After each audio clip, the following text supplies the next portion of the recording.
neighborhood. Okay. The whole cul-de-sac is practically dripping with char. But the thing is, and I'm embarrassed to even admit this, since the day we moved in, I've barely touched the yard. I'm just hopeless outdoors.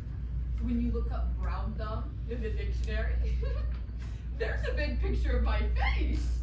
Okay. And it's terrible, because I just drool over the gardening spreads in HGTV. I'd kill to do my yard over myself, but I have to face the facts. I'd only make things worse. That's where you come in, Diane. It's Diane, right? Diane. Diane, I need you to bring my fantasies to life. Great. Now, in terms of my wish list, there are a few things I won't compromise on. But basically, I'm easy. I like nice, clean lines and fun, fresh colors. Oh, and I can be really clear and upfront about what I want. Great, so should we go outside, take a look around? Oh, I don't know if we even need to go outside. I just wanted to start by showing you some clippings to give you a sense of where I'm coming from.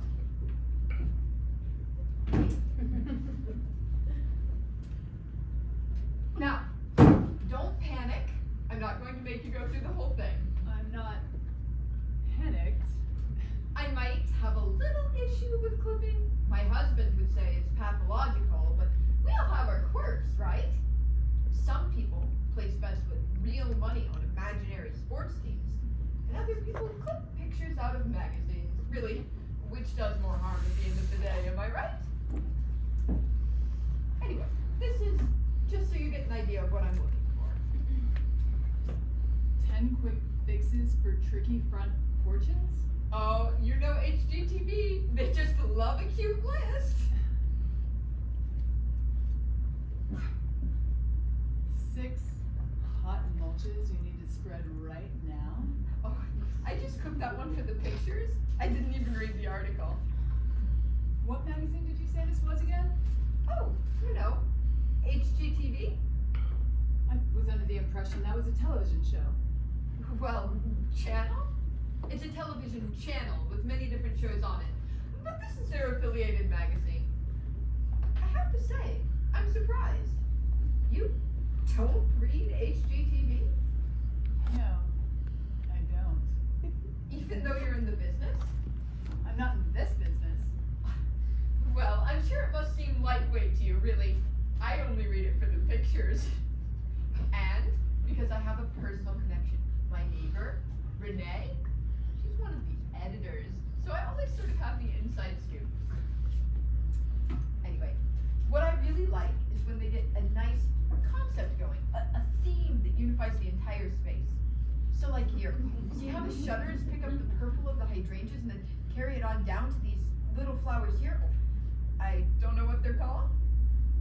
Petunias? Right! That's such a unique touch. And here, see what they've done with this rounded hedge? Isn't that different? And then they pick up the same curve over here in this wrought iron accent bench. I have to say, I'm just dying for a wrought iron accent bench. I love how it's so modern and old-fashioned at the same time. In fact, that's pretty much number 1 on my wish list. Wrought iron accent bench.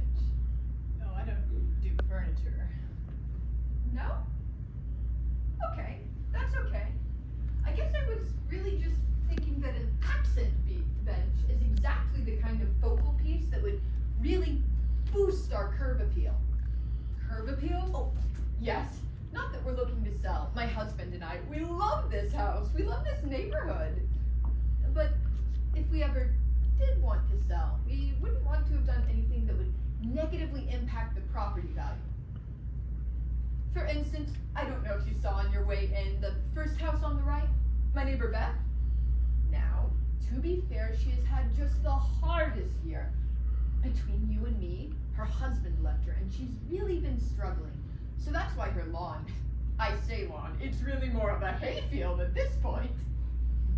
Bill, my husband Bill, for a while he was mowing it for her, but then I guess he just felt he couldn't continue with that activity. So eventually we all just had to be okay with having a huge prairie right at the entrance to the neighborhood. And oh my goodness, the deer. It's attracting hordes of deer. My neighbor, Pam, is totally flipped out about the deer. Well, sure. A hungry doe can wipe out a healthy bush in just 5 minutes. Yeah, I think it's more diseases that are Pam's concern. You know, Lyme and the other one deer ticks carry. Anyway, not that you would ever put in a prairie on purpose, but that's pretty much my only concern. I want natural, but neat. Special, but typical. Just a really fun, really welcoming outdoor space so that anyone who pulls into our driveway gets practically knocked on their ass by the curb appeal. Does that sound... Let me tell you a little bit of something. Let me tell you a little bit about my philosophy on landscaping, Carol. all right. May I call you Carol? Sure, feel free. My philosophy on landscaping, well, we're going to start with a word that I hate. A word that I hate to pronounce with my lips and tongue.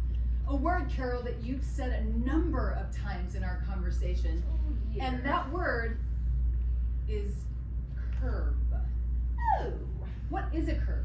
A curb is a blade that cuts a deep gash into the earth and then splits it off from the rest of the soil.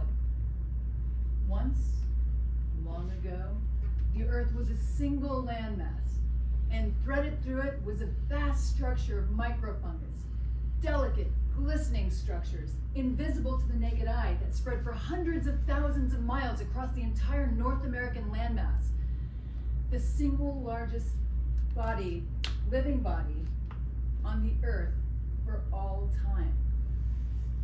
My philosophy on landscaping, Carol, is that I will take your dead, dismembered yard and restore it back to a resemblance that used to be the plush primeval forest that stood right here.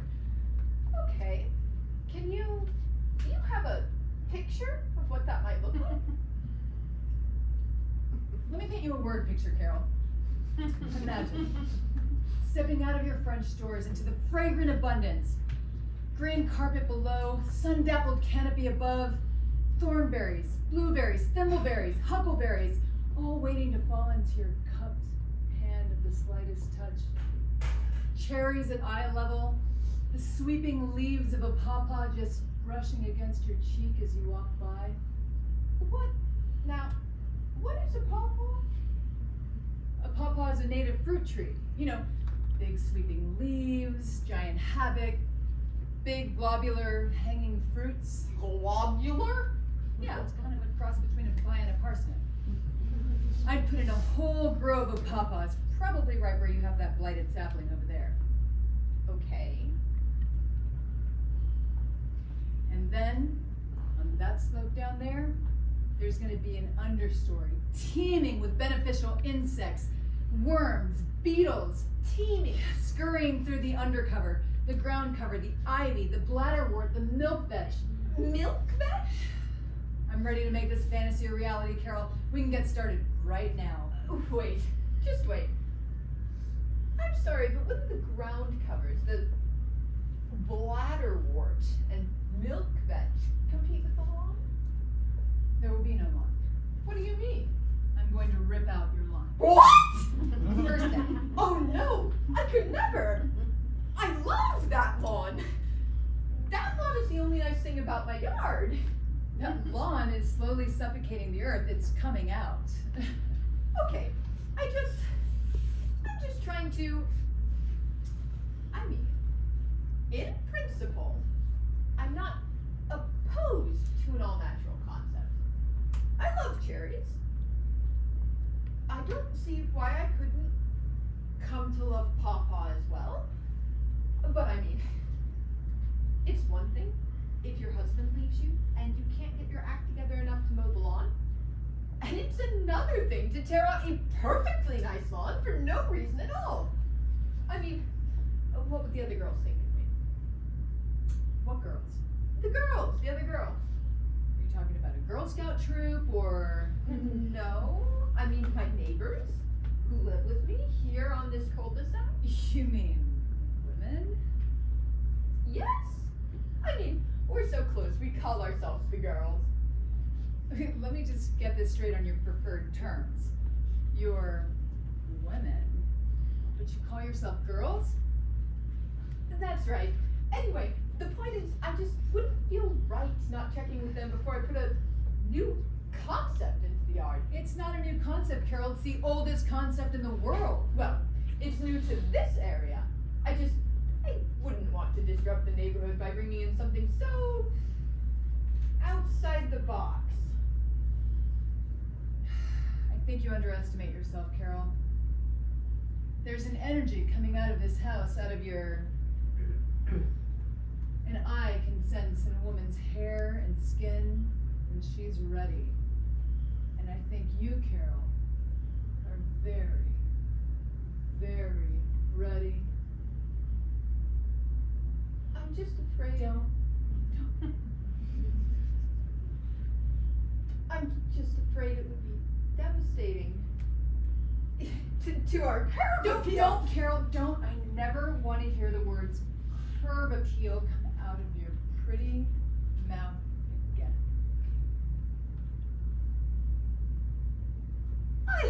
I need to think about this.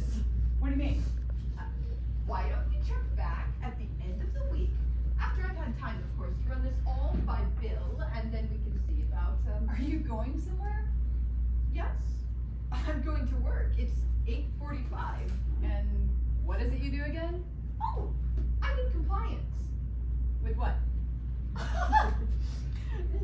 No, I'm in compliance. I work in the compliance division of Healing Shear. The pharmaceutical company? Yes, you're familiar. Yeah, I chained myself to your perimeter once or twice.